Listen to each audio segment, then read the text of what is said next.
नमस्कार, देवभूमि के दंगल में आप सभी का स्वागत है। मैं हूं आपके साथ यशी शुक्ला। देवभूमि के दंगल में आज बात करेंगे बारिश का प्रहार, चुनौतियां हजार।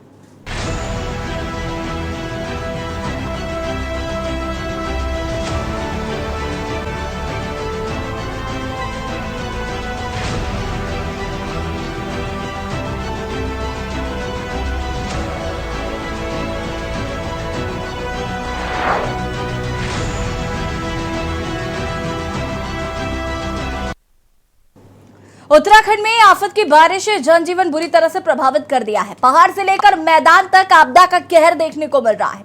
प्रदेश भर में 228 से ज्यादा सड़कें बंद चल रही हैं और इसे खोलने का प्रयास किया जा रहा है। पहाड़ों से जगह जगह लैंडस्लाइडिंग की खबरें सामने आ रही हैं और घटनाएं रोजाना देखने को मिल रही।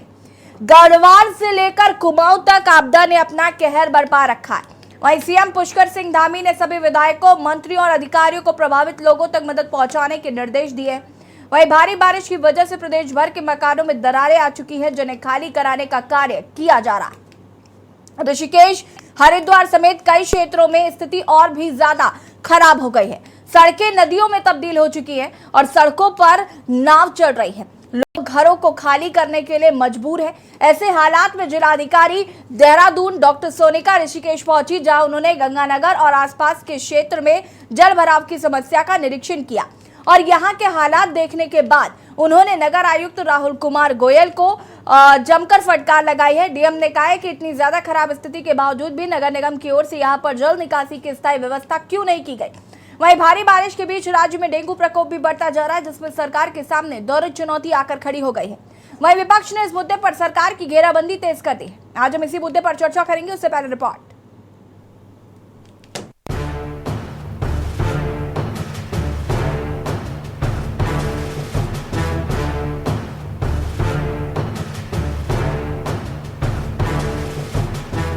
उत्तराखंड में आफत की बारिश ने जनजीवन पूरी तरह से प्रभावित कर दिया है। पहाड़ से लेकर मैदान तक आपदा का कहर देखने को मिल रहा है। प्रदेश भर में 228 से ज्यादा सड़कें बंद चल रही हैं, जिन्हें खोलने का प्रयास किया जा रहा है। पहाड़ों में जगह जगह लैंडस्लाइडिंग की घटनाएं रोजाना देखने को मिल रही है। गढ़वाल से लेकर कुमाऊं तक आपदा ने अपना कहर बरपा रखा है। वहीं सीएम पुष्कर सिंह धामी ने सभी विधायकों, मंत्रियों और अधिकारियों को प्रभावित लोगों तक मदद पहुंचाने के निर्देश दिए। वहीं भारी बारिश की वजह से प्रदेश भर के मकानों में दरारें आ चुकी हैं, जिन्हें खाली कराने का कार्य किया जा रहा है। वहीं सत्ता पक्ष का आरोप है कि विपक्ष ऐसे समय में भी नकारात्मक राजनीति कर रहा है। विधायकों को ये निर्देश है कि हम अपने विधानसभा क्षेत्रों को न छोड़ें। उसी तरह से मंत्रियों को भी निर्देश है और जिलाधिकारियों को भी निर्देश है।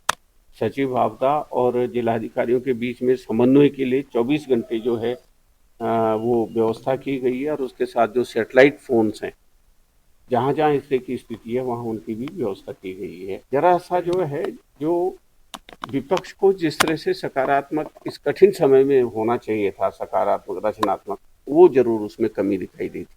किशोर उपाध्याय जी को इसका मतलब जानकारी है ही नहीं कि विपक्ष आपदाग्रस्त क्षेत्रों में कर क्या रहा है। किशोर उपाध्याय जी का हाल वो है कि मथुरा में रहना है तो राधे राधे तो कहना है, इसलिए धामी और मोदी का गुणगान नहीं करेंगे तो आखिर जाएंगे कहाँ। विपक्ष की बुराई या विपक्ष का विरोध करने का तो उनका धर्म है, लेकिन विपक्ष के सारे डीसीसी प्रेसिडेंट्स स्टैंड 2 पर कर रखे हैं माननीय अध्यक्ष जी ने, और माननीय अध्यक्ष जी लगातार उनसे रिपोर्ट ले रहे हैं। आप चाहे हमारे पछवा दून के अध्यक्ष को ले लीजिए, चाहे हमारे परवा दून के अध्यक्ष को ले लीजिए, चाहे महानगर अध्यक्ष को ले लीजिए, चाहे ग्रामीण अंचलों के हमारे जिला अध्यक्षों को और ब्लॉक अध्यक्षों को ले लीजिए, लगातार वो जनता के बीच में बने हुए हैं और तो और राहत सामग्री बांटने का काम कर रहे हैं। लेकिन किशोर उपाध्याय जी को बताना चाहिए कि आज इतनी दुश्वारियां या इतनी परेशानियों का सबब क्यों बना हुआ है उत्तराखंड। क्यों आपने प्री मॉनसून, आपकी सरकार ने कोई तैयारी नहीं करी, क्यों सड़क के गड्ढे नहीं पाटे गए, क्यों नालों की सफाइयां नहीं हुई, क्यों कोई निकासी नहीं खोली गई। इसीलिए तो पानी लॉगिंग हो रहा है, वाटर लॉगिंग हो रही है, क्योंकि आपकी सरकार ने जो काम समय पर करना चाहिए था वो नहीं किया। और आप भी सत्यवादी हरिश्चंद्र बनते हैं तो अपनी सरकारों को भी निशाने पर लीजिए उनके बुरे कामों के लिए। आपको बता दें कि भारी बारिश की वजह से ऋषिकेश, हरिद्वार समेत कई क्षेत्रों में स्थिति और भी ज्यादा खराब हो गई है। सड़कें नदियों में तब्दील हो चुकी हैं, सड़कों पर नाव चल रही है, लोग घरों को खाली करने के लिए मजबूर हैं। ऐसे हालात में जिलाधिकारी देहरादून डॉक्टर सोनिका ऋषिकेश पहुंची, जहां उन्होंने गंगानगर और आसपास क्षेत्र में जलभराव की समस्या का निरीक्षण किया और यहाँ के हालात देखने के बाद उन्होंने नगर आयुक्त राहुल कुमार गोयल को जमकर फटकार लगाई। डीएम ने कहा कि इतनी ज्यादा खराब स्थिति के बावजूद भी नगर निगम की ओर से यहाँ पर जल निकासी की स्थायी व्यवस्था क्यों नहीं की गई। वहीं भारी बारिश के बीच राज्य में डेंगू का प्रकोप भी बढ़ता जा रहा है, जिससे सरकार के सामने दोहरी चुनौती आ खड़ी हुई है। सारे जहाँ भी अफेक्टेड एरिया से सभी जगह हम गए हैं और कहाँ से पानी की निकासी हो सकती है, क्योंकि सभी जगह पे मकान बने हुए हैं और ड्रेन का जो मेजर इशू आ रहा है और पानी वाटर लॉगिंग हो रही है। तो सब जगह पंप तो लगे हैं लेकिन पंप से पानी उतना निकल नहीं पा रहा है। तो वही अब हम निकाल रहे हैं कि कहाँ से कौन सा निकासी कहाँ से हो जाए पानी की, जिससे कि उसमें वाटर लॉगिंग अब ना हो, क्योंकि काफ़ी समय हो गया है भरे हुए पानी। तो अब सारे डिपार्टमेंट्स यही हैं और सभी को मैंने इंस्ट्रक्शन दे दी है कि कहीं से भी निकालें और पानी की निकासी करना चाहिए। पिछले कुछ दिनों में लगभग निरंतर ही डेंगू के केसेस बढ़ रहे हैं, ये बात मैं स्वीकारता हूँ। इस समय हमारे पास लगभग 42 मरीज हैं जो डेंगू से की वजह से भर्ती हैं और इसी को देखते हुए हमने निरंतर पिछले हफ्ता 10 दिन में बेडों की संख्या बढ़ाई है। तो इस समय हमारे पास लगभग 60 से 65 बेड्स हैं और अलग अलग स्टेजेस में डेंगू के केसेस को हम लोग ले रहे हैं और इसका निरंतर उपचार चल रहा है। कुल मिलाकर उत्तराखंड को मानसून की बारिश ने काफी नुकसान पहुंचाया। भारी बारिश ने जनजीवन को बुरी तरह से प्रभावित किया है। वहीं राज्य में अब इस मामले में सियासत गर्मा गई है। विपक्ष ने सरकार पर लापरवाही का आरोप लगाया। साथ ही कांग्रेस ने केंद्र सरकार से जल्द राज्य को आर्थिक मदद देने की मांग की है। इसके साथ ही राज्य में डेंगू समेत अन्य बीमारियों का खतरा भी बढ़ता जा रहा है, जिससे सरकार के सामने दोहरी चुनौती आ खड़ी हुई है। देखना होगा सरकार इन सब चुनौतियों से कैसे निपटती है और कब तक प्रदेश के हालात सामान्य होते हुए नजर आते हैं। Uttarakhand x report.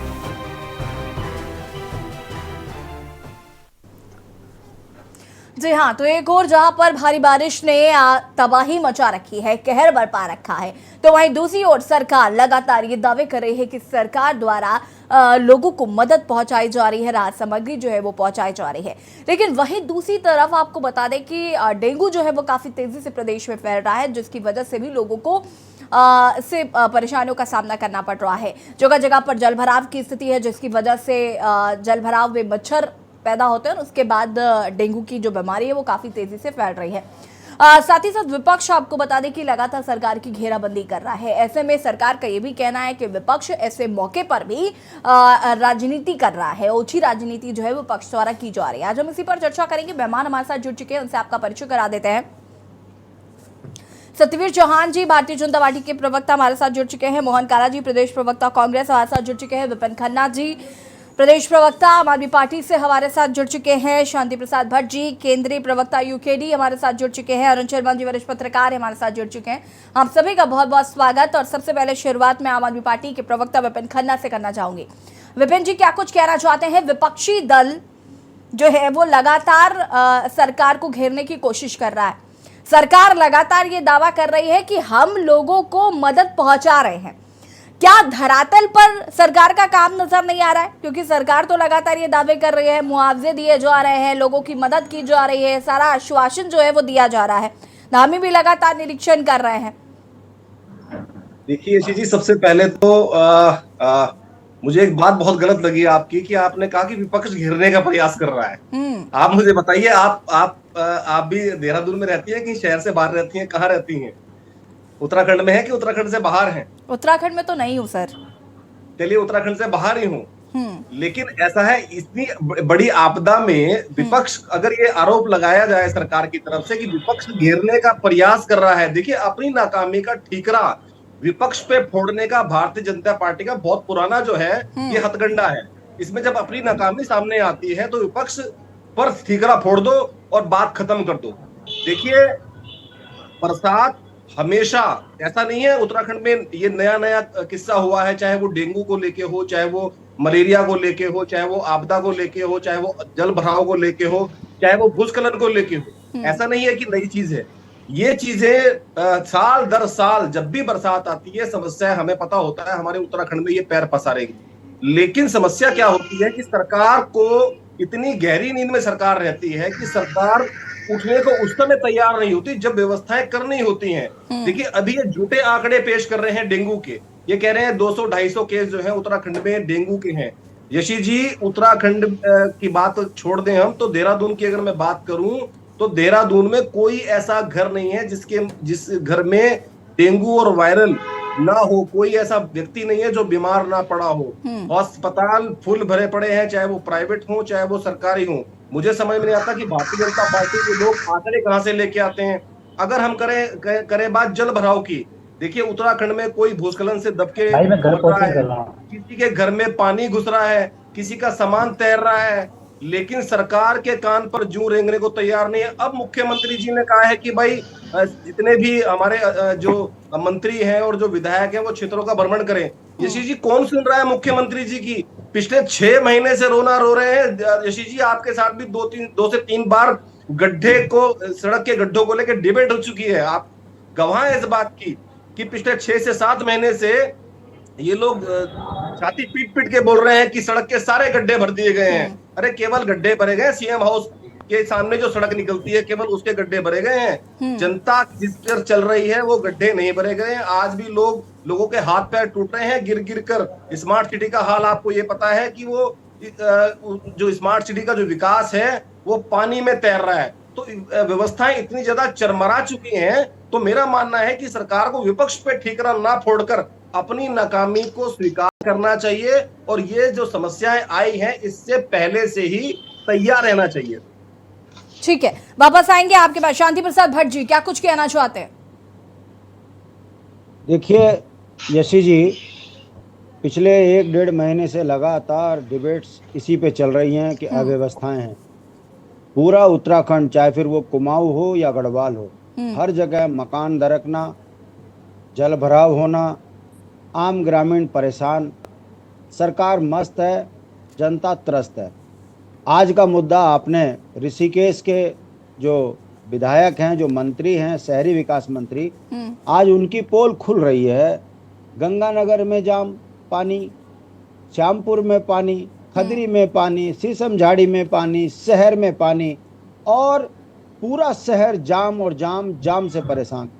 ये स्थिति हो गई ऋषिकेश में कि आम जनमानस अब ये कहने लगा है कि निजात मिले इस सरकार से। और अभी आपने डीएम का बयान सुना कि भाई पानी कहाँ से निकालें, सब जगह घर है।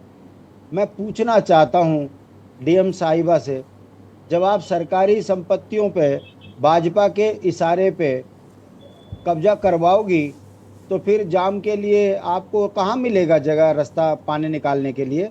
पहले समझ में नहीं आता जब आपको मंत्री जी के कहने पर आप किसी का भी घर बसवा देते हो। दूसरी बात, ये सरकार कितनी संवेदनहीन है। एक तरफ गांव दरक रहे हैं। मैं अपने यमकेश्वर का आपको उदाहरण देता हूँ ऋषि जी। अभी एक नोटिस निकले हुए हैं, नीलकंठ उजाड़ेंगे जो सरकारी संपत्ति पे बैठे हैं। तुनखाल में गांव ग्रामीणों को जो बेचारे रोजी रोटी खा रहे हैं उनको नोटिस आ गए, पोखरीखाल में नोटिस आ गए, हम बैरागढ़ में नोटिस आ गए, बोनचट्टी में नोटिस आ गए कि आप ये तो सरकारी संपत्ति छोड़िए, हम आपका जो है दुकान बुलडोजर से उजाड़ देंगे। समझिए समय, टाइमिंग। एक तरफ पूरा उत्तराखंड त्राहिमाम कर रहा है, दूसरी तरफ इनको सरकारी संपत्ति पे कब्जे की नियत से ये काम कर रहे हैं। ये बात मैं आपको इसलिए कह रहा हूँ यशी जी, ये सरकार स्वर्ग आश्रम नीलकंठ को तो नहीं उसको स्वर्ग आश्रम और को तो नहीं छेड़ेगी, मगर जिस तरीके से इस आपदा के समय पर ग्रामीणों को डराने के लिए नोटिस दिए हैं, ये इससे पता चलता है कि इस सरकार को कोई फर्क नहीं पड़ता। गांव दर के कैंप में आदमी दब के मरे, इनका केवल एक कार्य है, एक सूत्रीय कार्य कि कहाँ संपत्ति है उस पर कैसे कब्जा किया जाए, कैसे ग्रामीणों से वो संपत्ति छुड़वाई जाए और उसमें फिर अपने लोगों को बैठाया जाए। मैं पूछना चाहता हूँ यशी जी, अगर इस राज्य में आपदा है, डेंगू यहाँ हो गया, मलेरिया यहाँ हो गया, बुखार से लोग यहाँ परेशान हैं, दस्त यहाँ हो रहे, सरकारी हॉस्पिटल में दवाई नहीं है, डॉक्टर नदारत है, ऐसी स्थिति में अगर सरकार की तरफ से ना तो इलाज मिले, ना सरकार की तरफ से कोई राहत मिले, और राहत भी कैसी मिल रही है यशी जी, आपको हंसी आएगी। मकान ध्वस्त हो गया पूरा। एक मकान बनाने में पहाड़ में 15 से 20 लाख खर्च होते हैं और ये चेक दे रहे हैं 10,000। समझ रही हो ना यशी जी?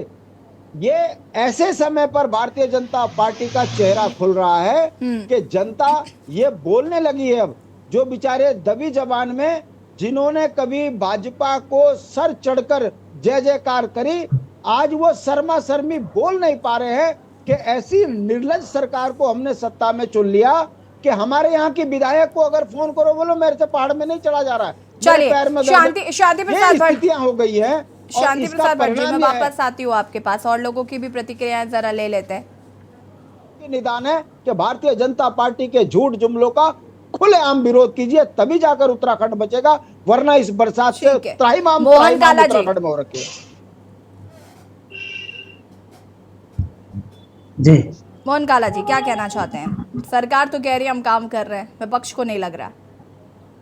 देखिए, भारतीय जनता पार्टी का चाल चरित्र चेहरा जो है वो आम जनमानस जानता है, और मैं समझता हूं कि आप मीडिया के जो हमारे सम्मानित लोग हैं ये भी अच्छी तरह से जानते हैं कि अपनी जिम्मेदारियों से बचकर भागना भारतीय जनता पार्टी के चाल चरित्र चेहरे में है। अपनी जिम्मेदारियों का ठीकरा जो है अपने आप ना लेकर वो विपक्ष पर जो है उसकी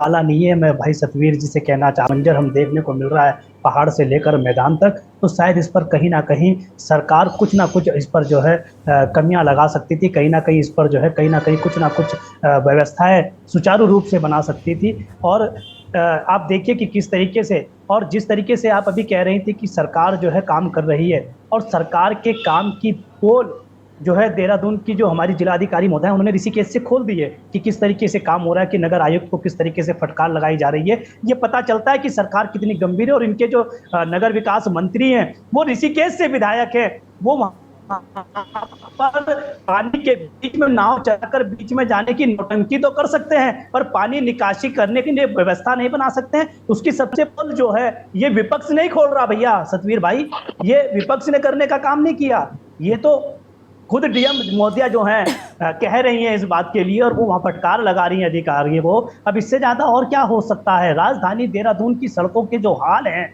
आप एक मुझे बताइए ना, बरसात होने वाली थी, प्री मानसून आने वाला था, कहाँ पर थी सरकार के लोग, कहाँ पर थे सरकार के चुने हुए हमारे जो लोग हैं जनप्रतिनिधि, कहाँ पर थे हमारे सरकारी महकमा कि जब स्मार्ट सिटी के कार्य जो आज भी बाधित पड़े हुए हैं। आप देखिए देहरादून के सड़क, चाहे मैं आपसे बुद्ध चौक की बात कर लूँ, चाहे मैं बीजेपी कार्यालय से थोड़े से बाहर जाकर लेंसीडेंट चौक की बात कर लूँ, चाहे मैं आपसे बलवीर रोड के ऊपर आराघर चौक की बात कर लूँ, चाहे मैं आपसे कांग्रेस भवन के पास कवाल्टी चौक की बात कर लूँ, चाहे मैं आपसे स्कॉलर्स होम्स के पास की चौक की बात कर लूँ, चाहे मैं प्रिंस चौक की बात कर लूँ, चाहे सहारनपुर चौक की बात कर लूँ, आईएसबीटी चौक की बात कर लूँ। आप चाहे देखिए कि किस तरीके से जो है स्मार्ट सिटी के कार्य बाधित पड़े हुए, लंबित पड़े हुए हैं, अभी तक पूरे नहीं हुए, गड्ढे वैसी के वैसी हैं। वहाँ सामान जो उनके जो स्मार्ट सिटी के लोगों के जो पार्ट्स थे वो ऐसी कार सोती रही, सूदनी नहीं, और ऊपर से अब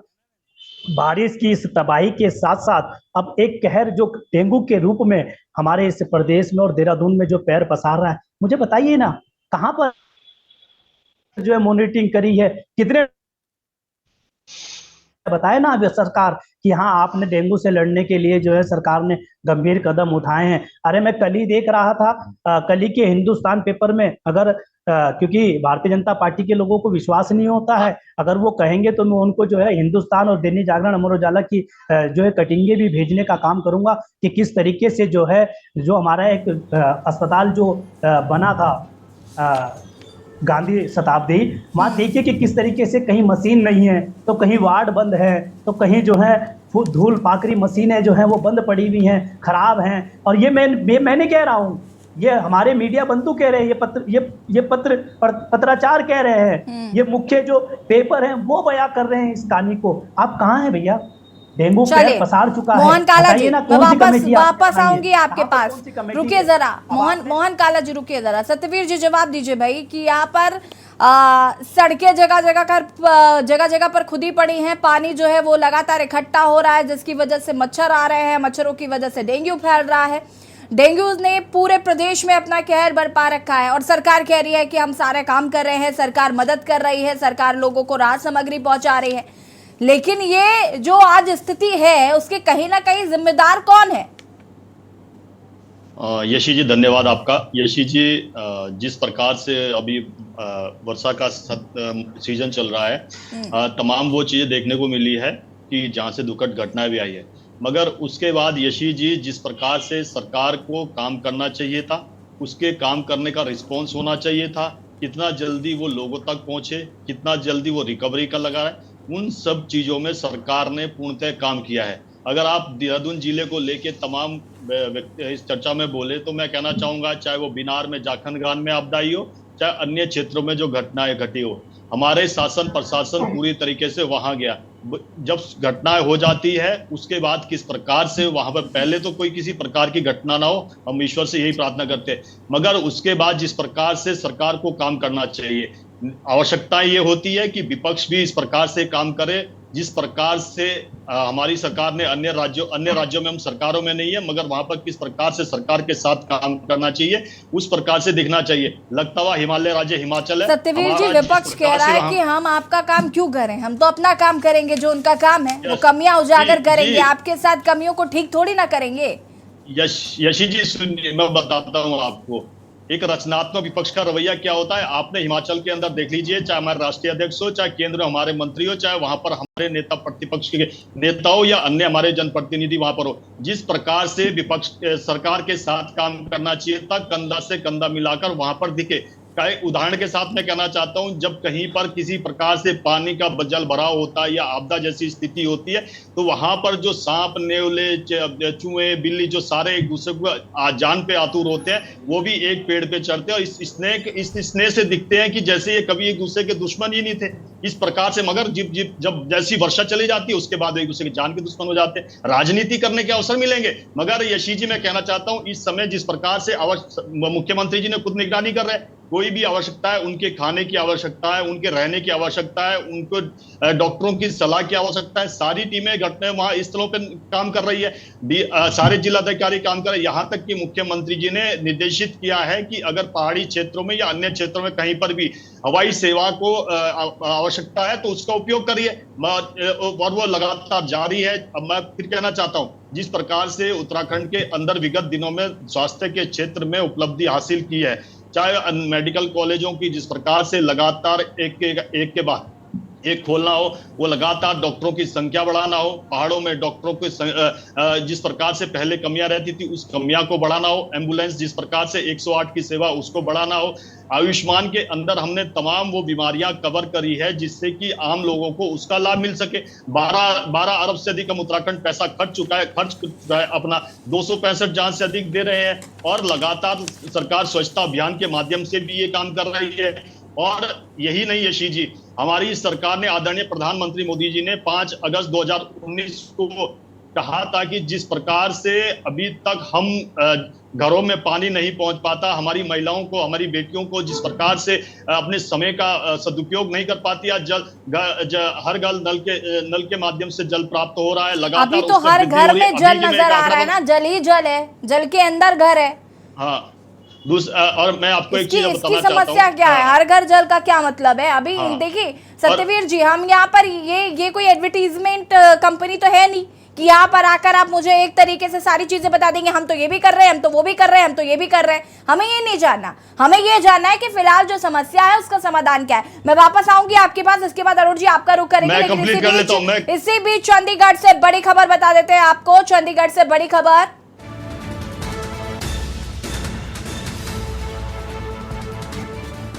चंडीगढ़ से बड़ी खबर आपको बता रहे हैं। डीजीपी से जल्द चार्जशीट फाइल करने की मांग की गई है। 26 अगस्त को एक दिन के सांकेतिक धरने का आह्वान करने की बात कही जा रही है। मंत्री संदीप सिंह को बचाने का हो रहा है प्रयास। आप नेता ने चंडीगढ़ डीजीपी को लिखा है पत्र। चंडीगढ़ से खबर आपको बता रहे हैं, सीनियर वाइस प्रेसिडेंट अनुराग टांडा को ने लिखा है पत्र। जूनियर कोच योन शोषण में चार्जशीट दायर करने की अपील की है। मंत्री संदीप सिंह को बचाने का प्रयास किया जा रहा है। टांडा की तरफ से ये आरोप लगाए गए हैं। उन्होंने कहा कि 8 महीने बाद भी चार्जशीट नहीं दी जा सकी है। डीजीपी से जल्द चार्जशीट फाइल करने की मांग की जा रही है। 26 अगस्त को एक दिन के सांकेतिक धरने का आह्वान किया गया है। मंत्री संदीप सिंह को बचाने का किया जा रहा प्रयास, ये आरोप लगाए गए हैं पत्र लेकर। आप नेता ने चंडीगढ़ डीजीपी को पत्र लिखा है और ये आरोप लगाए। और देवभूमि के दंगल में आज हम बात कर रहे हैं, बारिश जिस तरीके से अपना कहर बरपा रही है उसकी वजह से कहीं ना कहीं आम जनजीवन अस्त व्यस्त हो गया है। साथ ही साथ सरकार लगातार ये दावा कर रही है कि हम लोगों की मदद जो है वो कर रहे हैं। चर्चा हम इसी पर करें। अनुज शर्मा जी हमारे साथ जुड़े हुए हैं, वरिष्ठ पत्रकार हैं। अनुज शर्मा जी, मैं आपसे जानना चाहूंगी कि यहाँ पर सरकार लाख दावे कर ले, लाख बातें कर ले, लेकिन धरातल पर जो चीजें देखने को मिल रही हैं, बहुत सारे ऐसे लोग हैं जिनको मुआवजा नहीं मिल पा रहा है, बहुत सारे ऐसे लोग हैं जो बेघर हो गए हैं, बहुत सारे लोग अब यहाँ से कहीं दूर चले जाना चाहते हैं क्योंकि वो इस जिंदगी से तंग आ चुके हैं, क्योंकि पहाड़ में जिस तरीके से परेशानियां आ रही हैं वो कहीं ना कहीं लोगों को और ज्यादा परेशानियों में डाल रही हैं। ऋषिकेश की अगर बात करें तो जहाँ तक मुझे ज्ञात है आप भी शायद ऋषिकेश से आते हैं और वहां पर भी इसी तरीके की समस्याओं से जूझना पड़ रहा है लोगों को। ऋषिकेश की भी समस्या है। अभी मैं स्टिंग में एक विजुअल देख रही थी जिसमें प्रेमचंद्र अग्रवाल पानी में जाते हुए नजर आ रहे थे। इससे पहले उन्होंने बहुत सारे सवाल उठाए थे इसको लेकर, जो जगह जगह पर पानी भरा हुआ था, लेकिन अब भी वो बेचारे, क्योंकि अब उनके ऊपर इतनी सारी चीजें हो गई हैं कि वो भी अब इस पर बात नहीं कर रहे हैं। जैसी जी लगभग 10 साल बाद, हमें याद है कि 2013 में जब केदारनाथ आपदा आई थी उस टाइम लगातार कई दिनों तक लगातार बारिश हुई थी और लगभग 10 साल बाद बारिश नहीं बरस रही बल्कि कहर बरस रहा है, पहाड़ से लेकर मैदान तक। अब देखिए, पहाड़ की अगर बात करें तो पहाड़ दरक रहे हैं। जब पानी धीरे धीरे अंदर रिसता है तो मिट्टी बह जाती है और जिससे वो पकड़ उसकी खत्म हो जाती है और वो सड़क पे आ जाता है या घाटियों में गिर जाते हैं पहाड़। लेकिन वो पानी कहाँ जाएगा? आखिर वो पानी तो मैदान में ही इकट्ठा होना है ना। अब आप सोचिए, पूरी उत्तर प्रदेश और बिहार में बारिश नहीं हो रही, लेकिन बाढ़ तो उन इलाकों में भी पूरी आ रखी है क्योंकि वो पानी तो सारा इस पहाड़ से ही होकर वहां पहुंचा है ना। और वही हाल इस बार हिमाचल का है। हिमाचल और उत्तराखंड में कमोबेश अंतर नहीं है, लगभग एक जैसा हालात है। हिमाचल में पहाड़ ज्यादा दरक गया है, लेकिन उत्तराखंड में भी सड़कें बंद हुई है, लगातार धंसी है। और अगर आप 250 से ज्यादा सड़कों की धंसने की बंद होने की बात कर रहे हैं तो वो उसी कारण है कि कहीं उसका हिस्सा बह गया, कहीं धंस गया है और ये सारी परिस्थितियां सामने है। और देखिए, मैदानी क्षेत्रों में स्थिति ये हो गई है कि चारों तरफ वो नालियां तो बनी नहीं, इलीगल प्लॉटिंग हुई, नालियां बनी नहीं, और वो जो पूरी का पूरा इलाका पूरा जो चार दीवारी से घिर गया, पानी निकलने की कहीं जगह नहीं बची, तो आखिर वो पानी जाएगा कहां? वो घरों के अंदर जाएगा और घरों को नुकसान पहुंचाएगा। और वास्तव में मैं बताऊं, मैं ऋषिकेश के मनसा देवी क्षेत्र से आता हूं, जो गुमानी वाले का इलाका है, मेरा खुद का घर वहां है। अभी 5-6 दिन पहले जब बारिश हुई लगातार, तो आप ये लगाइए कि पूरा का पूरा मोहल्ला उठकर सड़कों पर आ गया, क्योंकि उन घरों में और उन सड़कों में पानी भर गया और जो नाला आता था वो टूट गया, उसके ऊपर जो पुल था वो टूट गया। और ये स्थिति थी, उधर वाले उधर रह गए और इधर वाले इधर रह गए, और आज भी यही स्थिति है। जबकि प्रेमचंद जी जो वहां के स्थानीय विधायक भी है, शहरी विकास मंत्री भी है, वो 2 मिनट के लिए केवल देखने आए रात को 8 साढ़े 8 बजे और उसके बाद चले गए। और आपने पिछला विजुअल जो उनका दिखाया कि वो नाव में इलाके का जायजा ले रहे हैं, उसके बाद पूरे उनकी विधानसभा में इसकी कड़ी आलोचना हुई कि जब जनता घुटनों घुटनों पानी में और कमर कमर पानी में त्राहिमाम कर रही है, तो विधायक जी को नाव में घूमने की कौन सा शौक छूट गया। तो उसके बाद अगर आपने 2 दिन पहले का विजुअल देखा हो तो वो जगह जगह घुटनों घुटनों पानी में घूम रहे थे। और उन्होंने ही डीएम को ये कहा कि वो एक बार जायजा ले, क्योंकि वो परेशान हो गए। वहां स्थानीय राजनीति भी बहुत विकट है, वहां ट्रिपल इंजन है, मतलब केंद्र सरकार, प्रदेश सरकार, विधायक, मंत्री और महापौर सब भाजपा का है। लेकिन महापौर की और मंत्री की इतनी विकट लड़ाई है कि कोई काम नहीं होते। शहरी विकास मंत्री है और 16 साल से लगातार विधायक है, लेकिन शहर के बीच में पहाड़, कूड़े का पहाड़ आज भी जैसा का तैसा खड़ा है। अगर मेयर प्रयास करती है तो विधायक जी नहीं होने देते, विधायक प्रयास करते हैं तो मेयर जी नहीं होने देते। ये स्थिति है और पब्लिक में ये दिखाया जाता है कि हम सब करने के लिए तैयार है, लेकिन स्थिति जस की तस है, कुछ नहीं सुधरी है। और इसीलिए अगर आप पहाड़ का जो पानी गंगा के रास्ते आ रहा है वो सीधे सीधे ऋषिकेश में आएगा, और ऋषिकेश की जो जल निकासी है, जो सीवर सिस्टम है, जो ड्रेनेज है, वो इतना खराब है कि कोई ऐसा इलाका नहीं है, आप मुख्य मार्गों को छोड़ दीजिए, बस्तियों में भी कोई ऐसी बस्तियां नहीं है जहाँ जल भराव नहीं हुआ। लेकिन निश्चित तौर पर लोगों को खाने पीने का सामान नहीं मिल पाया, मुआवजा नहीं मिल पाया टाइम पे, और उसकी वजह से हुआ क्या कि स्थानीय जो स्वयंसेवी संस्थाएं हैं उनको अपने प्रयासों से सूखा और गीला दोनों तरह का राशन वहां बांटना पड़ा, और उसके बाद प्रशासन के लोग काम में जुटे। तो ये स्थितियां बहुत खराब है और निश्चित तौर पर इसको कड़ाई से अंकुश लगाने की जरूरत है, वरना ये जनता इनको माफ नहीं करेगी। सत्यवीर जी देखिए, अरुण जी तो जमीनी हकीकत बता रहे हैं क्योंकि वो ऋषिकेश के निवासी हैं। आपने हर घर जल योजना और न जाने कौन कौन सी उज्ज्वला योजना सब गिना दी, लेकिन अभी फिलहाल योजनाओं गिनाने का तो वक्त ही नहीं है हमारे पास। जिस तरीके से पानी भरा हुआ है, ड्रेनेज सिस्टम, सीवरेज सिस्टम का जो प्रॉब्लम है, ये सब कौन देखेगा, इन सबको कौन ठीक कराएगा? मुख्यमंत्री जी की तो कोई सुन ही नहीं रहा है। मुख्यमंत्री जी बार बार कह रहे हैं कि भाई लोगों को मदद पहुंचाओ, लोगों तक मदद पहुंचाओ, लोगों तक पहुंचो, लेकिन उनकी तो सुनवाई नहीं हो रही ना। मुख्यमंत्री जी की नहीं सुनी जाएगी तो अब किसकी सुनी जाएगी? ये सरासर मैं आपको कहूंगा कि सरासर गलत बात प्रचारित हो रही है, क्योंकि मैं पहले हाथ में पूरा नहीं कर पाया। जो यूकेडी के प्रवक्ता ने बोला कि मात्र जिनको नुकसान हुआ है उनको 10,000 दिए जा रहे हैं। मैं आपको अपना बताऊंगा कि मैं खुद उस स्थल पे गया और कितना उनको मुआवजा मिला और क्या उनके लिए आगे के लिए सरकार ने क्या प्रबंध किए और अभी क्या प्रबंध चल रहे हैं। यहाँ देहरादून डिस्ट्रिक्ट से लगता हुआ ही बिनार गाँव है जो कि झारखंड के लगभग नियर पड़ता है। मैं वहां पर गया, वहां पर जो 22 परिवार टोटल है, 15 परिवार पूर्णतः वहां पर इफेक्टेड हुए, जिनके की पहाड़ दरकने से पूरे घर दब गए और किसी प्रकार की जान माल की हानि नहीं हुई। इतना जैसे ही ये सूचना मिलती है, जिलाधिकारी महोदय और उनके साथ पूरा जिला प्रशासन वहां पर पहुंचता है। स्थानीय विधायक आदरणीय मुन्ना चौहान जी भी वहां पहुंचते हैं। मैं आपको बताना चाहता हूं, प्रत्येक परिवार को 1.5 लाख का चेक उसी समय दिया गया, त्वरित कार्रवाई की गई। सत्यवीर जी तो आप हर जगह पहुंच जाया करिए ना, तो 1.5 लाख रुपए मिलेगा, नहीं तो 10,000 ही बट रहे हैं। ये यूकेडी का हमेशा किस प्रकार से आपदा के समय पे, अन्य दलों के समय किस प्रकार से राजनीति की जाए, मगर समय आने पर जनता वास्तविक स्थिति से इनको रूबरू करवा देती है। शांति प्रसाद भट्ट जी कह रहे हैं आप झूठ बोल रहे हैं। एक सेकंड सत्यवीर जी देखिए, अब बहुत कम समय रह गया, अब मैं इतना वक्त नहीं दे पाऊंगी, मैं इतना वक्त नहीं दे पाऊंगी। आप भी समझिए ना, मुझे और लोगों को भी उतना ही मौका देना है जितना कि आपको। शांति प्रसाद भट्ट जी आप झूठ बोल रहे हैं, 10,000 रुपए नहीं दिए जा रहे, 1.5 लाख मुआवजा बट रहा है, सत्यवीर जी बता रहे हैं। बोल पाया हूं यशी जी, भाजपा का ये एक ट्रेंड है। अनम्यूट कीजिएगा, इसके बाद आती हूँ मैं सत्यवीर जी।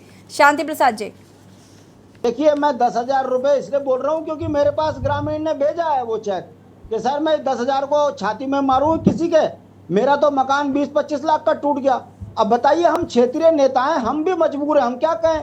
मैंने भाई सरकार की नीति है, हम इस पर एसडीएम से बात करेंगे। एसडीएम कह रहा है कि भाई हमारे पास जो मानक है मैं उस पर दे रहा हूँ। मैं कोई झूठ थोड़ी ना बोल रहा हूँ, झूठ बोल रहा हूँ मैं कागज दिखा दूंगा इनको सब। सत्यवीर जी मगर दिक्कत क्या होती है, ये दिक्कत यहाँ ये है, यशी जी, मैं ज्यादा पूरे प्रदेश की बात नहीं कर रहा हूँ, मैं यमकेश्वर सुन लीजिए काफी समय दिनों से उसका कोई। शांति प्रसाद भट्ट जी, मैं वास्तविकता बता रहा हूं क्योंकि आप वास्तविकता से बिल्कुल अनभिज्ञ हैं, आपको पता नहीं है कि वास्तविकता है कि आप सुन लीजिए आप मेरे को। एक सेकंड शांति प्रसाद जी, शांति प्रसाद जी रुकिए जरा, रुकिएगा। हाँ सत्यवीर जी बोलिए, इसके बाद मोहन काला जी और विपिन खन्ना जी आते हैं। सत्यवीर जी यशी जी, मैं आपको बता देना चाहता हूं, वास्तविक चीजें आपके चैनल के माध्यम से जाना चाहिए। के न्यूज एक रेपुटेटेड चैनल है। मैं जिस प्रकार से वहां पे 1.5 लाख के एकदम चेक दिए गए, उनके रहने की व्यवस्था की गई, उनके खाने की लगातार जो व्यवस्था की जा रही है, लगातार उनके बच्चों की मॉनिटरिंग की जा रही है, लगातार उनको अच्छा पानी दिया, लगातार उनके। सुन लीजिए, आपके बीच में नहीं बोल रहा हूँ, मैं बता रहा हूँ ना मकान आपको। ध्वस्त होने पे एक क्या सेकंड मुआवजा शांति मिलेगा? प्रसाद जी, मैं बता रहा शांति हूँ प्रसाद आपको, जी शांति रुकिए, प्रसाद भट्ट जी शांति रुक जाइए, बता रहा प्रसाद हूँ जी आपको, एक-एक रुकिएगा। चीज बताएंगे, सत्यवीर जी आप बताइए, सत्यवीर जी बताइए, अगर किसी का मकान ध्वस्त होता है यशी तो जी, क्या वहाँ पर मुआवजा जो- राशि है? हाँ यशी जी, यस मैं बताता हूँ आपको। यशी जी यहाँ माननीय मुख्यमंत्री ने निर्देश दिए हैं, जितना उनकी क्षति हुई है नियम के अनुसार सबको उस दायरे में लिया जाए और लगातार काम चला। और यही तो वही नहीं, तो कह रहा हूँ, जैसे नियम पूरा कह गांव रहे हैं, वहां पर 10,000 खाली हो गया, रुपए उससे ज्यादा नहीं मिलेंगे। अरे सुन लीजिए, अब पूरा गांव खाली हो गया वहां पर। उस गांव को उन्होंने कहा कि हमें रहने के लिए एक साथ पूरी जगह चाहिए, वो जगह ढूंढी जा रही है। वहां पर उनके लिए घरों को बनाने का क्या, वहीं पे एकदम एकाएक काम शुरू हो जाएगा। ये सब काम चल रहे हैं, वास्तविकता ये। और अभी कांग्रेस, अभी जो दूसरा एक और कह रहे थे, क्या बोलते हैं आम आदमी पार्टी के प्रवक्ता, जो कोविड के समय पे भी शांति अपने प्रसाद जी जलवे जलाल दिखाने से रह नहीं गए। 45 लाख करोड़ के जब इनके वो आ रहे थे, बंगले बनाने के लिए पर्दे आ रहे थे, तो इस समय किस प्रकार से उनका चरित्र और चाल चरित्र होगा वो तो सबने देखा। और कांग्रेस का चाल चरित्र आचरण तो आज से नहीं, लगातार देख रहे हैं और चल रहा है। उत्तराखंड में जिस प्रकार से काम हो रहा है, मानवता को देखते हुए जिस प्रकार से काम होना चाहिए था, होना चाहिए था, वो काम चल सत्यवीर जी, रहा है। सत्यवीर जी, सत्यवीर जी रुकिए, सत्यवीर जी रुकिए, सत्यवीर जी, सत्यवीर जी, सत्यवीर जी, हैव सम पेशेंस। शांति प्रसाद भट्ट जी फटाफट अपनी बात को पूरा करिएगा, उसके बाद विपिन जी आपके पास आती हूँ मैं। मेरे यहाँ कसाण गांव है, भूमियासारी है, वो गांव पता नहीं कागजों में कब से पलायन के लिए तरस रहा है। आज तक किसी गांव के वाले को पलायन वहां से नहीं किया गया, पूरा गांव का गांव दरक गया। भारतीय जनता पार्टी का झूठ आपके सामने इस चैनल में खुल गया। मैं बता रहा हूँ मकान ध्वस्त पे कितना पैसा मिलेगा, ये कह रहे हैं मानकों के मकान ध्वस्त पे पूरी रिपोर्ट बनने के बाद उससे पहले 1.5 लाख रुपए दिए, मानक में 10,000 खारिज कर दिया। आप कहते इतना 10,000 मिल रहे हैं, इतना झूठ बोलना बंद कीजिए, झूठ बोलना बंद कीजिए। मेरी ग्राम सभा है, मेरे यहाँ पर सिंदूरी। विपिन खन्ना जी, विपिन खन्ना जी अपनी बात को पूरा करिए, इसके बाद मोहन काला जी आपके पास आती हूँ मैं। यशी जी मुझे लगता है आज सतवीर भाई जो है भारतीय जनता पार्टी का विज्ञापन पढ़कर और याद करके आ गए, तो यहाँ पर वो पढ़ के विज्ञापन मंत्री पहाड़ों पर तो ज्यादा सही है। अरे सतवीर भाई सुन तो लीजिए, दिल्ली के अंदर विज्ञापन मंत्री है। Satyaveer ji, this is not your turn. नहीं नहीं, ये आपकी बारी नहीं है। बात करेंगे उत्तराखंड में पहले बात। हाँ, वहाँ भी झील भाई बनी बोल रहे हैं हुई है। पहाड़ों पर डॉक्टर भेज दिए गए, पहाड़ों पर हॉस्पिटल खोल दिए गए। अभी 4 दिन पहले मैंने के न्यूज पर एक तस्वीर दिखाई थी जिसमें एक महिला, प्रसव पीड़ित महिला को लकड़ी के पुल पर कंधों पर उठाकर लेके जाया जा रहा था, वो भी जिले के दूसरे बाहर। ये बोल रहे हैं डॉक्टर भेज दिए हैं। सरकार राहत पहुंचा रही है, सफेद झूठ। डेंगू के जो आंकड़े पहुंचाए जा रहे हैं वो सफेद झूठ। मंत्री जो है मस्त है और जनता त्रस्त है। हालात उत्तराखंड के खराब है। और मेरी बात सुनिए आशीष जी, अभी सत्यवीर भाई ने कहा 1.5 लाख रुपए का मुआवजा दिया है। किसी का घर गिर जाए और 1.5 लाख का मुआवजा 1.5 लाख को मकान बनाने के लिए नहीं दिया गया है, वो उनको त्वरित उनकी जिस प्रकार नहीं नहीं विपिन जी मकान बनाने के लिए नहीं विपिन जी, उन्होंने ये नहीं बोला। उन्होंने ये बताया था कि मुआवजा 1.5 लाख दे रहे, लेकिन मकान बनाने के लिए कितना मानक है वो अभी तक उन्होंने बताया नहीं है। 2 बरसातें निकल गई है। वैसे तो स्वास्थ्य मंत्री जेल के अंदर है। अरे स्वास्थ्य मंत्री जेल में, इसका हम क्या करें? आपके मंत्री उत्तराखंड वाले क्या करें? सत्येंद्र जैन का। मोहन काला जी, बलात्कार के आरोपियों को तो मोहन काला जी, मोहन काला जी, बलात्कार के आरोपियों को सिलाई मशीन दे रहे थे अरविंद केजरीवाल, वो तो बताओगे नहीं बात। मोहन काला जी क्या कहना चाहते हैं? देखिए यशी जी, सबसे बड़ी बात मैं सतवीर भाई से कहना चाहता हूं कि जब उत्तराखंड के विषय पर बात हो रही हो तो उत्तराखंड के विषय पर बात करें। सतवीर भाई को पता नहीं क्या आदत है तो कि ये जो है पार्टी वो दिल्ली में सरकार है, पंजाब में सरकार, आपको ध्यान होना चाहिए। पंजाब में आपको उखाड़ के फेंका है, ये आपको ध्यान होना चाहिए, वो ध्यान होना चाहिए आपको। सरकार तो उत्तर प्रदेश में है, उत्तर प्रदेश थोड़ी बोलते हैं। दर्द होता है तथाकथित गठबंधन पे। अरे उत्तराखंड के स्वास्थ्य मंत्री तो इंडिया नाम से हो रहा है प्रभु, गठबंधन से दर्द नहीं है, इंडिया नाम से दर्द है। अरे सतवीर भाई मुझे बताइए, गठबंधन के साथित्य जो स्वास्थ्य व्यवस्था बता रहे थे कर्नाटक से आगे दिल्ली में किस प्रकार की स्वास्थ्य व्यवस्थाएं हैं। ये बेहतर हो कि आप इन लोगों को डिबेट में ना बुलाएं, तो ये भी बेहतर होगा, क्योंकि ये बेहतर बात ही नहीं करेंगे, ये मुद्दों पर बात ही नहीं। इमरजेंसी तोड़ना लगी हुई है, 1975 कालखंड तोड़ना है। सत्यवीर जी सुन लीजिए जरा, मोहन काला को भी सुन लीजिए। इनसे पूछ लीजिए, उत्तराखंड के स्वास्थ्य मंत्री तो जेल में नहीं है ना, के स्वास्थ्य मंत्री भी जेल में। तो आप उस इमरजेंसी तोड़ना लगी है कि जेल के अंदर जाएंगे किसी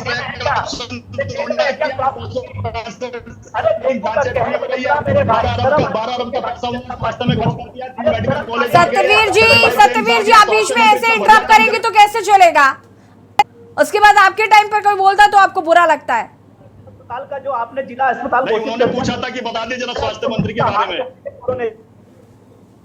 अरे अभी तो ब्रेकिंग चली है, संदीप सिंह पे मुकदमा। अरे दवाइयां समय पे नहीं मिल पा रही, दवाइयां इसी अभी डिबेट में जो दिखाया है, लोगों के पास बेड नहीं है, लोगों के पास आपने जो हाल सरकार ने कर दिया, कहीं डॉक्टर नहीं है, कहीं बेड नहीं है, कहीं मशीन नहीं है, और अभी आप बात कर रहे हैं राजधानी में बात कर रहा हूँ। जरा मुझे बताइए, मैं आपसे पूछना चाहता हूँ 5,000 रुपए में कौन मदद होती है, जरा मुझे बताइए भैया। इस महंगाई में जहां भी लोग तरफ है महंगाई पार से, वहां 5,000 के चेक में आपके जो के विधायक के खजानदास जी और आपके जो गणेश जोशी मंत्री जी वो 5,000 रुपए के चेक बांट रहे हैं। आपको जानकारी है, या मैं आपके सामने लाके खड़ा करूं लोगों को? नहीं 5-5 करोड़ होंगे वो के लोगों को लाके खड़ा करूं 5,000 रुपए के चेक। अरे लोग तो करण मेहरा के सामने नहीं खड़े हो पाए 20 शब्द, तब उसके बाद जिस प्रकार के शब्दों का प्रयोग कर रहे थे करण मेहरा और मनीष खंडूरी, कहां लोगों की बात कर रहे हैं? अगर लोग कांग्रेस के साथ होते तो सत्ता में होते, सत्ता से बाहर नहीं होते। लोगों की बात ही रहने दीजिए। उसके बाद सत्ता का जिस प्रकार से फेंका, उसके बाद जिस प्रकार से कोटद्वार के अंदर कह रहे थे, तो देखिए सबने कहा लोगों की बात कर रहे हैं। लोग तो हमारे साथ जुड़े हुए हैं, कौन से लोगों की बात कर रहे हो? कौन से लोगों की बात कर रहे हो जिन पे थूक रहे थे? सत्यवीर जी आप नहीं मानेंगे, बीच में इंटरप्ट मत करिए प्लीज। मोहन काला जी। यशी जी कोटद्वार की विधायक, विधानसभा की अध्यक्ष, फोन पर बात कहकर ये कहती हो कि मैं 25 बार फोन कर चुकी हूँ तब भी सुनवाई नहीं। ये ऐसी सरकार है इनकी। के जो प्रेमचंद अग्रवाल जी जब स्मार्ट सिटी का मुआयना करने आए थे तो अधिकारियों को फटकार इसलिए लगा रहे थे कि काम ही नहीं हो रहा है, और आरोप लगाया उन्होंने। देहरादून के जो महापौर है उन्होंने कहा कि भ्रष्टाचार पर उन्होंने पोल खोली इनकी। तो ये किस मुंह से बात करने का काम कर रहे हैं, मेरी समझ में नहीं आ रहा है। अरे दिल्ली के स्वास्थ्य मंत्री जेल में है भैया, तुम्हारे स्वास्थ्य मंत्री तो बाहर हैं। वो तो घोटालों को अंजाम दे रहे हैं। इतनी बड़ी त्रासदी आ रही है और आप आरोप प्रत्यारोप पर हैं। सत्यवीर जी देखिए, ये एक सीरियस इशू है कि जगह जगह पर पानी भरने की वजह से डेंगू बहुत तेजी से प्रदेश में फैल रहा है। इसका जिम्मेदार कौन है? और आपकी स्वास्थ्य सेवाएं जो है वो कितनी लचर हैं, ये तो हम देख ही रहे हैं लगातार। भले ही आप कह दें कि स्वास्थ्य सेवाएं जो हैं वो बेहतर हो गई हैं, लेकिन ऐसा धरातल पर नजर नहीं आ रहा है। और सत्य को स्वीकारना सीख लीजिए। नहीं झेल पाया इनकी। आपका तो नाम सत्यवीर भी है। यशी जी, हाँ यशी जी मैं आपको बताना चाहता हूं, उत्तराखंड में हमारी सरकार ने जिस प्रकार के स्वास्थ्य के क्षेत्र में काम किए और लगातार जारी है, और जिस प्रकार से यहाँ पर मैं आपको बताना चाहता हूं कि जब से कोविड आया उसके बाद जिस प्रकार से स्वास्थ्य के क्षेत्र में बड़े बदलाव हुए हैं, और जिस प्रकार से हमारे यहाँ पर क्या बदलाव हुआ? एक सेकंड रुकिए मोहन काला जी, मुझे भी तो सवाल पूछ लेने दीजिए। क्या बदलाव हुए सत्यवीर जी? कौन से बड़े बदलाव हो गए हैं? मुझे तो लगता है पहाड़ से आज भी लोगों को अलग अलग चीजों का सहारा लेना पड़ता है अस्पताल जाने के लिए। कई बार तो पहुंच ही नहीं पाते अस्पताल। क्या बदलाव हो गया है? यशी जी अगर मैं आपको बताना चाहता हूं, हमारा श्रीनगर भी अल्मोड़ा भी दोनों पहाड़ी क्षेत्रों में है, वहां पर मेडिकल कॉलेज खोलने का काम किया तो हमारी सरकार ने किया।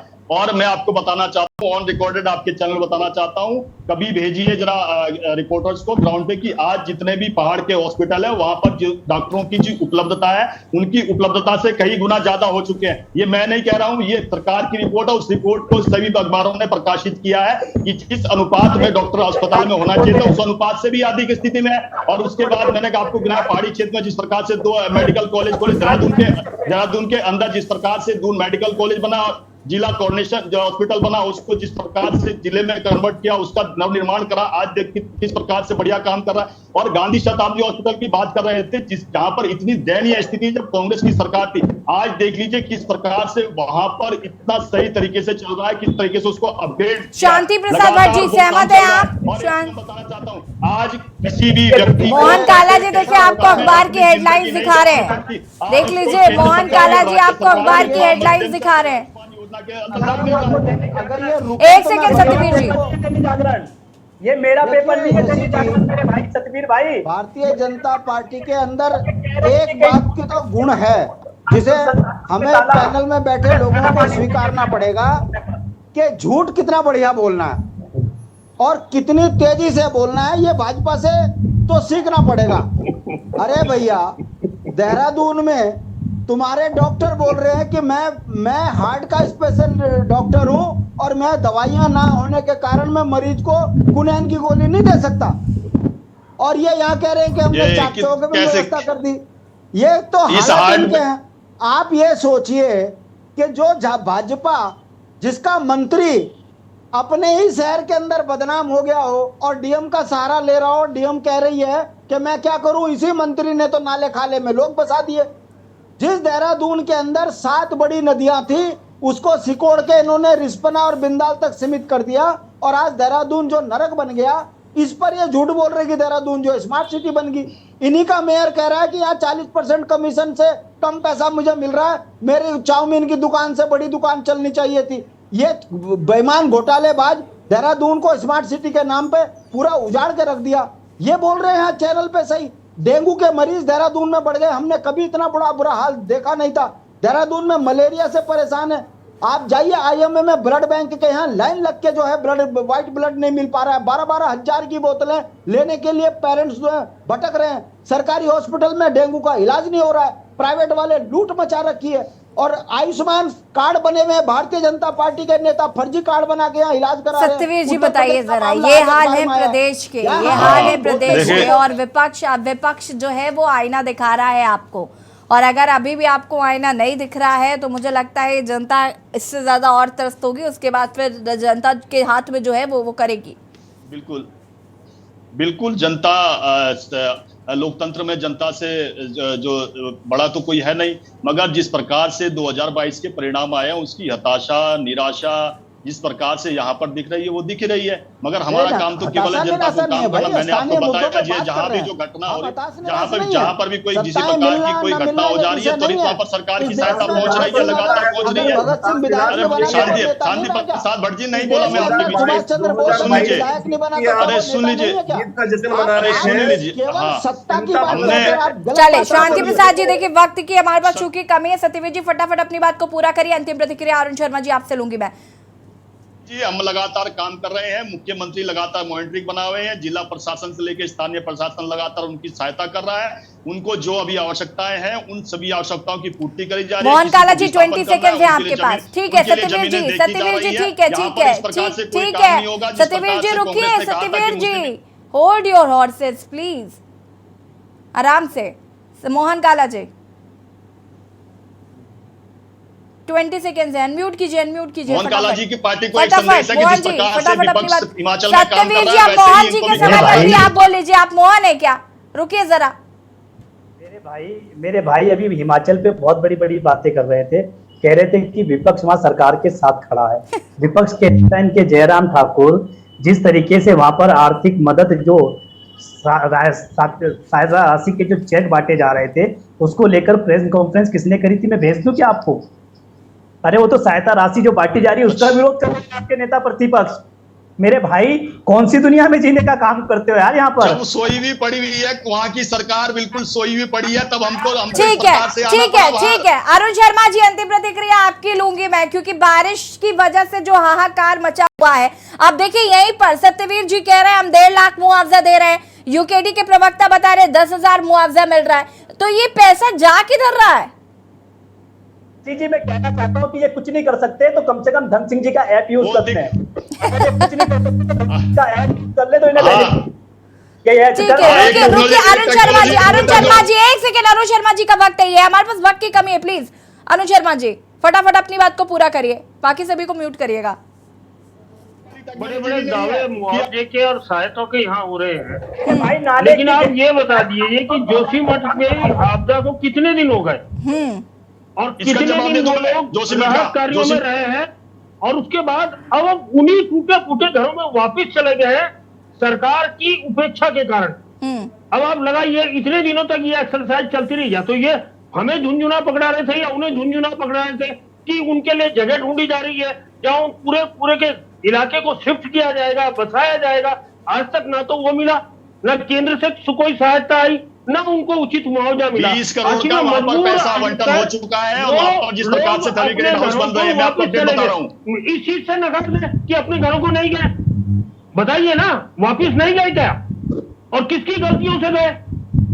अगर आपने सही सुविधाएं दी होती, आपने सही मुआवजा दिया होता, तो क्या वो अपने घरों को लौटने को मजबूर होते? और आप उसके बाद बड़ी बड़ी बातें करें आज की आपदा के संबंध में आज की आपदा के संदर्भ में। आपके यहाँ के लोग फेल हुए हैं और इसीलिए जनता त्राहिमाम कर रही है। आईना दिखाएगी, याद रखिएगा।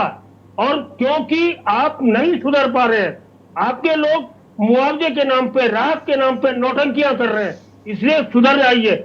आप बहुत ज्यादा दिन नहीं है, आईना सामने दिख जाएगा। जी यशी जी, बिल्कुल, आप सभी का बहुत बहुत शुक्रिया चर्चा में शामिल होने के लिए। और देवभूमि के दंगल में आज हम बात कर रहे थे जिस तरीके से बारिश का कहर जो है वो लगातार उत्तराखंड में जारी है, एक और जहां सरकार लगातार कह रही है कि हम आपदा से निपटने के लिए तमाम कोशिशें कर रहे हैं, साथ ही साथ जनता की मदद की जा रही है, तो हमें विपक्ष का ऐसा मानना है कि जो मुआवजा है या धरातल पर जो काम है वो नजर नहीं आ रहा है। देवभूमि के दंगल में फिलहाल इतना ही। देखते रहिए के न्यूज़ ज़रिया नमस्कार।